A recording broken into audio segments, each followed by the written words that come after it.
Introducing Yuri and Makeva Jenkins. Makeva, she's truly an inspiration. She went from being homeless to making over six figures in only 2 years.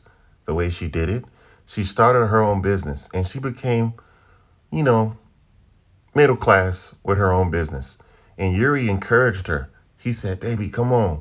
You got to start a consulting firm and teach other people how to be a success just like you." And that's exactly what she did. She started a consulting firm so she could teach other people to be a success just like her. But she couldn't teach Yuri. You see, Yuri had been to jail 5 times. You know why Yuri had been to jail 5 times? Because drug charges. You know why Yuri was trying to sell drugs? Because both of his parents were pastors. And you know what they say about the preacher's son?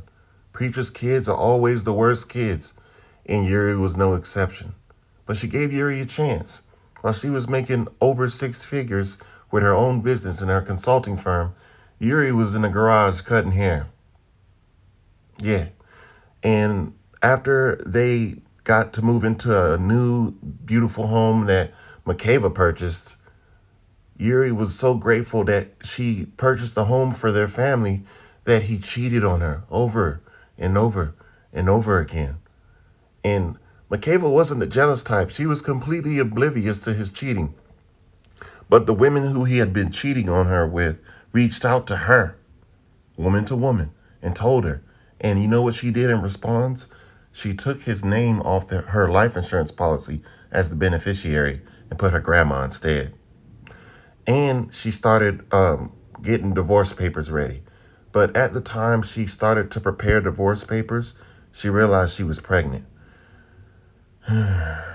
So she decided to put the divorce papers on hold because she just didn't want to divorce her child's father while she was pregnant.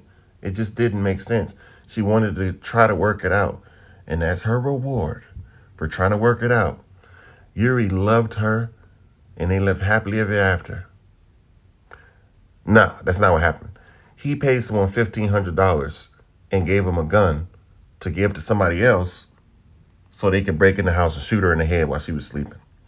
Yeah, and she was pregnant. So her and her baby died. And guess what happened the next day? The next day, the police were like, all criminals are stupid. All you have to do is check cameras and we're going to get all the information we need. And that's exactly what happened. They checked the ring cameras of everybody in the neighborhood and they saw someone getting dropped off. So then they looked at the license plate and found the driver. And the driver said, "I got paid $1,500 to hire a hitman." And Yuri got life in prison.